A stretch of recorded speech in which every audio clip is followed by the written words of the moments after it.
Telangana Congress committee ने national Herald case में enforcement directorate की जानिब से राहुल गांधी को तलब करने पर हैदराबाद में जबरदस्त एहतजाज किया। मरकजी हुकूमत के खिलाफ तेलंगाना पीसीसी के सदर रेवंत रेड्डी की क़यादत में एक भारी एहतजाजी रैली नेकलेस रोड से बशीर बाग तक निकाली गई, जिसमें कांग्रेस के अहम लीडरों के अलावा हजारों कारकुनों ने शिरकत की।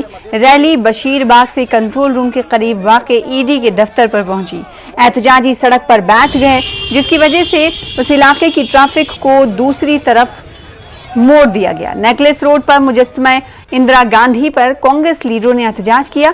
मरकजी हुकूमत को तनकीद का निशाना इस मौके पर बनाया। वाज़ेह है कि ईडी की जानिब से सदर कांग्रेस सोनिया गांधी और राहुल गांधी को तलब करने पर कांग्रेस ने मुल्क भर में एहतजाज की कॉल दी थी। मुल्क के मुख्तलिफ हिस्सों से ऐसी ही तस्वीरें नजर आईं।